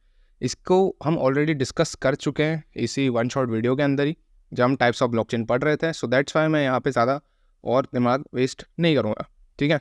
मैं होप कर रहा हूँ कि आप स्टार्टिंग से ही पढ़ते आ रहे हो, क्लियर हो गई हैं चीज़ें? हाँ भैया, बहुत ज़्यादा क्लियर हो चुकी हैं।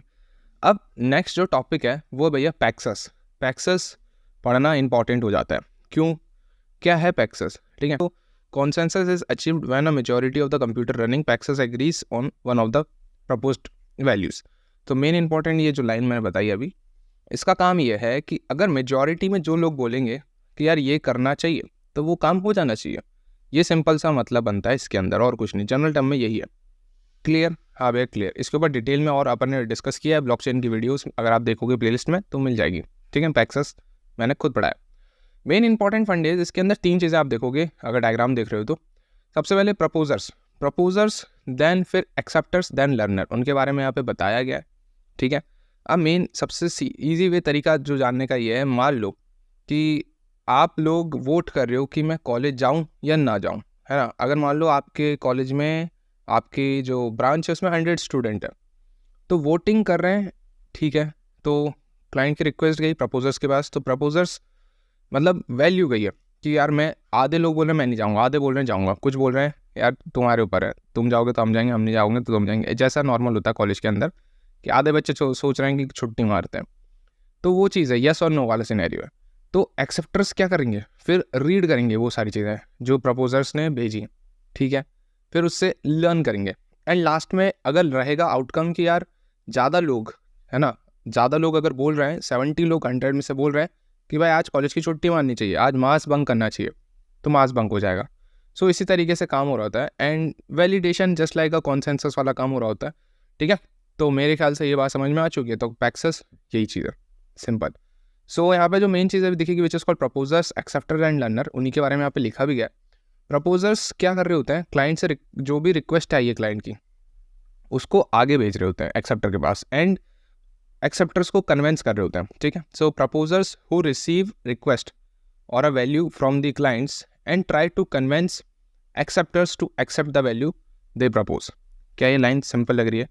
हाँ भैया बहुत ज़्यादा सिंपल है, एंड इतना ही आसान है ये। मैंने बहुत ही ज़्यादा प्रिसाइज वे में इन तीनों की वर्किंग बताई है, ठीक है, बहुत ही ज़्यादा सिंपल वे में। तो मेरे ख्याल से समझ गए। पैक्सेस का जो मेन फंड है विच इज कॉल्ड प्रपोजर, वो समझ गए। अब एक्सेप्टर क्या करेगा, सबसे पहले जो प्रपोजर ने जो वैल्यू सेंड करी है, ये सेंड करी है बिल्कुल, उसको एक्सेप्ट करेगा। तो acceptors who accept the certain proposed value from the proposers, उसके बाद क्या करेगा, उसके बाद वो देखेगा कि यार जो भी चीज़ें हुई है उनसे वो क्या करेगा, देखेगा कि आगे जाना चाहिए कि नहीं, एक्सेप्ट होना चाहिए कि नहीं, ठीक है।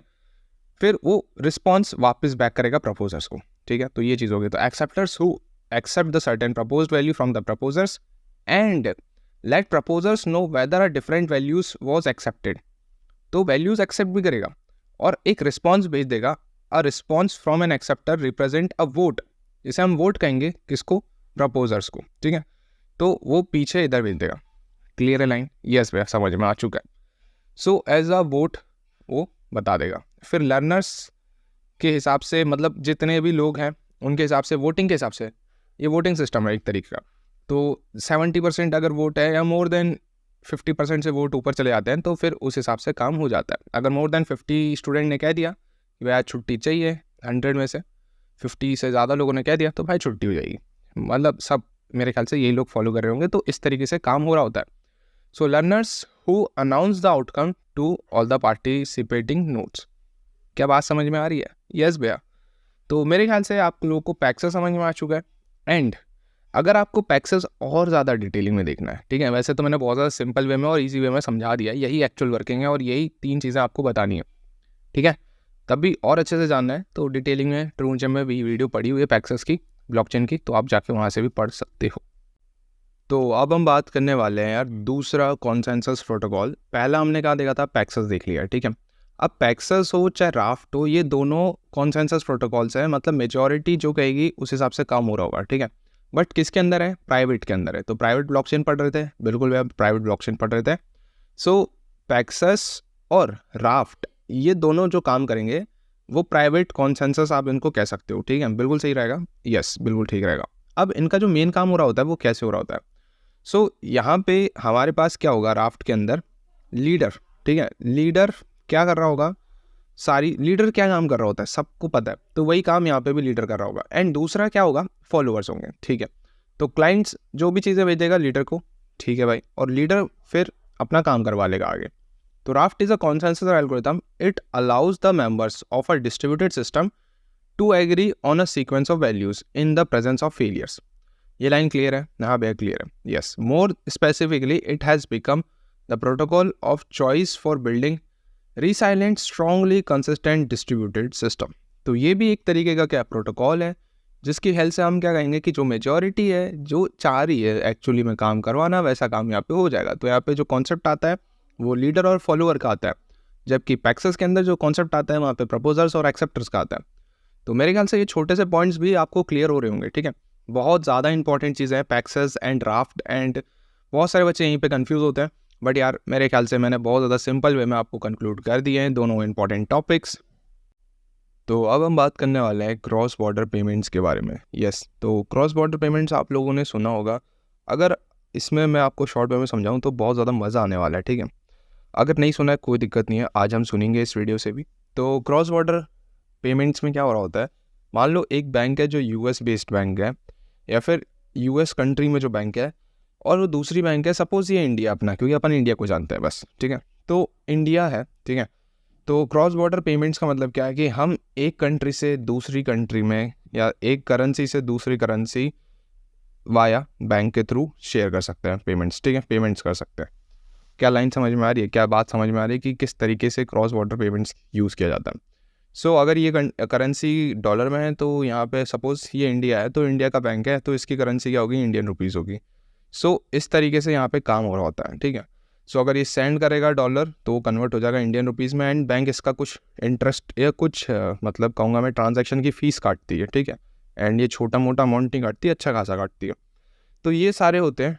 अब इसके 2-3 थोड़ा पुराने टाइम में अगर मैं बात करूँ तो इसके बहुत ज़्यादा नुकसान थे, मतलब बहुत ज़्यादा स्लो था। एक तो फर्स्ट ऑफ ऑल कि अगर इधर आज भेजा तो 5-6 दिन बाद आएगा, ऐसा सिनेरियो था। बट ब्लॉकचेन से क्रॉस बॉर्डर की अगर बात करी जाए तो काफ़ी ज़्यादा चीज़ें फास्ट हुई हैं, ठीक है। सो ब्लॉकचेन से अगर हम कर रहे होते हैं ट्रांजैक्शन, है ना, तो वो ज़्यादा फास्ट हो जाता है एंड सेफ हो जाता है। मेन इंपॉर्टेंट बात ये है। और जो यहाँ पे जो अमाउंट डिडक्ट होता है, सपोज ये US डॉलर से इंडियन करेंसी में अमाउंट जो चेंज हो रहा है, एक्सचेंज हो रहा है अमाउंट यहाँ पे, सो उसका जो फ़ी कटता है ना, तो वो भी कम से कम कटता है इन ब्लॉकचेन। ठीक है, तो ब्लॉकचेन में ये सारे जो नॉर्मल क्रॉस बॉर्डर पेमेंट्स में जो दिक्कतें हो रही थी वो ब्लॉकचेन में ओवरकम हो चुकी हैं। तो ये मेन काम था, इसीलिए यहाँ पे आप क्रॉस बॉर्डर प्लेटफॉर्म पेमेंट्स पढ़ते हो।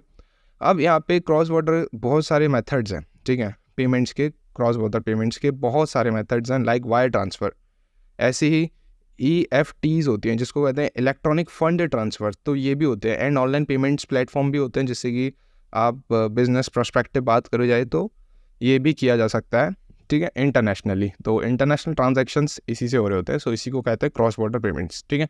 सो cross border payments are financial transaction that occur between two parties, between the parties, two party का है, मल्टीपल पार्टीज का है, ठीक है, located in the different country. Very important चीज़ यही है। सेम कंट्री में होगा तो ज़्यादा दिक्कत होगी नहीं, क्योंकि फास्ट ट्रांजैक्शन हो जाता है, कोई दिक्कत नहीं है। बट अगर हम बात करें कि एक दूसरी कंट्री है, एक दूसरी कंट्री, तो इनके बीच में यहाँ पे ट्रांजैक्शन स्पीड काफ़ी ज़्यादा स्लो दिखती है। अगर ये 1 तारीख को सेंड करे तो हो सकता है 7 या 10 तारीख को इसके पास पहुँचेगा, ठीक है। तो नॉर्मल सिनेरियो में यही होता है, ठीक है भाई, यस। तो these payments involve the transfer of funds और assets from one countries to another, typically through banks और the financial institution. These transactions can be initiated by individual or a businesses, often involves currency conversions and can made using a variety of payment methods। तो बहुत सारी payments methods के through ये जो होता है exchange हो जाता है मनी का। लाइक सबसे ज़्यादा जो यूज़ होता है वायर ट्रांसफ़र होता है। वायर ट्रांसफ़र मीन्स कि जो फॉरेन करेंसी वो आपकी जो भी करेंसी, लाइक इंडियन करेंसी अपनी, तो उसमें वायर ट्रांसफ़र हो जाता है। बट ये टाइम कंज्यूमिंग होता है, ठीक है, यहाँ पे टाइम लगता है 6, 8, 10 दिन का लगता है। एंड जनरली जो आप लोग यूट्यूब की जो जिनको पता होगा, है ना, तो यूट्यूब जो करेंसी सेंड करता है वो वायर ट्रांसफ़र ही करता है, ठीक है, यस। दूसरी चीज़ ये है कि इलेक्ट्रॉनिक फ़ंड ट्रांसफ़र भी होता है, ठीक है, जिसको EFTs के नाम से जाना जाता है। वो भी इसी तरीके से ही हो रहा होता है। और यू कैन से इलेक्ट्रॉनिक, है ना, फ़ंड ट्रांसफ़र भी ऐसे ही काम कर रहे होते हैं। बट यहाँ पे ज़्यादातर जो चेक्स वगैरह की बात हो रही होती, तो चेक्स जो होते हैं उसके मतलब यहाँ पे उसके थ्रू हो रहा होता है काम। ऐसे ही इंटरनेशनल आप ऑनलाइन पेमेंट्स के बहुत सारा प्लेटफॉर्म होते हैं, सो उससे भी कर सकते हो सारी चीज़ें। बट जो मेन इंपॉर्टेंट बात है कि अगर ट्रेडिशनली मेथड देखें तो काफ़ी ज़्यादा स्लो है, बट ब्लॉकचेन में ये थोड़ा फास्ट हो जाता है, क्योंकि ब्लॉकचेन में आपको पता है कि ट्रांजैक्शंस कैसे हो रहे हैं, यस। दूसरी इंपॉर्टेंट चीज़ सिक्योरिटी भी हमें पता है अच्छी खासी है। तीसरी एक इंपॉर्टेंट चीज़ कि यहाँ पे जो फ़ी कटती है ना from one currency to different currency, अगर हम करेंसी एक्सचेंज कर रहे होते हैं तो उसका फ़ी चार्ज बहुत ज़्यादा लगता है, बट ब्लॉकचेन में इतना ज़्यादा नहीं लगता। सो कुछ बेनिफिट्स हैं डेफिनेटली, सो दैट्स वाई मैंने आपको बता दिया। एक लास्ट टॉपिक पढ़ेंगे आज इस वीडियो के अंदर, विच इज़ कॉल्ड KYC, एंड ये भी शॉर्ट में कंक्लूड कर देंगे। अब यार देखो 2-4 टॉपिक्स और बचेंगे डेफिनेटली, बट इसीलिए मैं आपको पहले ही क्लियर कर दे रहा हूँ कि बहुत सारे हो सकते हैं कि टॉपिक्स और हैं, बट वो सब कहाँ कवर्ड है भाई, प्लेलिस्ट के अंदर कवर्ड है। ये 1 शॉट वीडियो है, इसको 1 शॉट ही रखने देते हैं। मेरा टारगेट यही है कि कम से कम टाइम में ज़्यादा से ज़्यादा टॉपिक एंड अच्छे से अच्छे टॉपिक्स डिस्कस कर दूँ, तो मैंने ये मेरे ख्याल से इस वीडियो के थ्रू कर ही दिया, ठीक है। लास्ट टॉपिक है KYC मतलब अगर आप बैंक जाते तो KYC करवानी पड़ती है। KYC का सिंपल मतलब है इसके पूरे नाम से नोन योर कस्टमर, मतलब कस्टमर की पहचान, ठीक है, आइडेंटिफिकेशन। अगर आप लोग पहचान किस तरीके से बताओगे, pan card, yes, very very very important, pan card हो गया, आधार कार्ड हो गया, तो ये लगता है बैंक के अंदर, ठीक है, जिससे कि आपका आइडेंटिफिकेशन हो सके।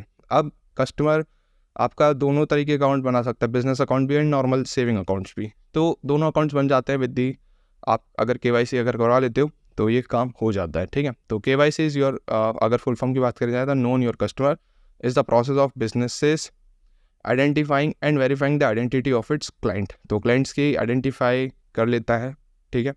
The term is also use to refer the bank regulations which governs these activities, clear है। तो बैंक्स के टर्म में बात की जाए तो ज़्यादा ही यूज़ होता है। अब ये नॉर्मल जो बैंक है वो कैसे कर होता है, जैसे मान लो अगर मैंने अभी स्टेट बैंक में अपना अकाउंट खुलवाया तो मेरे को स्टेट बैंक की KYC करनी पड़ेगी, ठीक है। अगर मैं दूसरा बैंक, सपोज मैंने दूसरा बैंक खुलवा लिया, बैंक ऑफ इंडिया, तो मेरे को उसकी KYC करनी पड़ेगी। अगर मैंने बैंक ऑफ बड़ौदा में अकाउंट करवा लिया तो मेरे को फिर से KYC करनी पड़ेगी। अगर मैं किसी चौथे बैंक में जाता हूँ, उसमें अकाउंट खुलवाता हूँ, तो उसकी भी KYC करनी पड़ेगी। तो यहाँ पे आप क्या देख रहे हो कि नॉर्मल अगर हम सेंट्रलाइज डेटाबेस की बात करें तो वहाँ पे मेरे को बार बार अपने डॉक्यूमेंट्स हर एक बैंक में, जितनी बार मैं नया अकाउंट खुलवाऊंगा, जितनी बार मेरे को काम करवाना होगा, उतनी बार मेरे को KYC करवानी पड़ेगी। उससे बेटर ये है कि ब्लॉकचेन में क्या हो रहा होता है कि कहीं पे मैं एक ब्लॉग बना दूंगा, ठीक है, एक ब्लॉग क्रिएट कर दूंगा KYC से, जिसके अंदर मेरी सारी डिटेल्स होंगी एंड मैं इन सारी बैंक्स को एक्सेस दे दूंगा, ठीक है। उससे फ़ायदा क्या है, स्टेट बैंक को चाहिए होगा और मेरे को अकाउंट बनाना है, तो मैं बोलूँगा भाई ये ले, तुम मेरा directly KYC with the help of blocks ले ले। ऐसी मैं दूसरे बैंक को बोलूँगा, बैंक ऑफ इंडिया को बोलूँगा, ऐसे बैंक ऑफ बड़ौदा को, अगर कोई चौथी बैंक आती है तो मैं उसको भी यही सेम ब्लॉक शेयर कर दूंगा। तो इससे मेरा सबसे पहला इंपॉर्टेंट चीज़ टाइम बच गया, दूसरी इंपॉर्टेंट चीज़ कॉस्ट बच गई, ठीक है। तो ये इस तरीके से काम हो जाता है ब्लॉकचेन में। एंड नॉर्मल सिनेरियो में मेरे ख्याल से सभी लोगों ने देखा होगा, जितनी बैंक्स में आप खुलवाते हो अकाउंट्स, उतनी बार आपको KYC देनी पड़ती, उतनी बार आपको आइडेंटिफिकेशन करवानी पड़ती है। So blockchain can be use to do the KYC with just one click, ठीक है। In blockchain users have to store their documents once immutably, मतलब कि एक बार वो अपना डॉक्यूमेंट एक ब्लॉक के अंदर स्टोर कर देगा एंड वो कभी चेंज ही नहीं होगा। और मेन बात है ब्लॉकचेन के अंदर सिक्योरिटी हमने देखी थी, बिकॉज यहाँ पे हैशिंग यूज़ हो रही है, ठीक है, तो उसको कोई चेंज भी नहीं कर सकता। And those incorruptible underwritable documents can be used to get the KYC done as many times as the user wants once their KYC is done with at least one service provider. So अगर एक बार KYC complete हो चुकी है उसकी, तो जितनी बार चाहे उतनी बार KYC करवा सकता है, ठीक है। क्लियर है बात? यस भैया क्लियर है। शॉर्ट एंड सिंपल में मैंने आपको KYC भी यहाँ पे कंक्लूड कर दिया है। सो मेरे ख्याल से यार आपको एक ये वीडियो से कंप्लीट वन शॉट एकदम मज़े के साथ समझ में आ चुका है।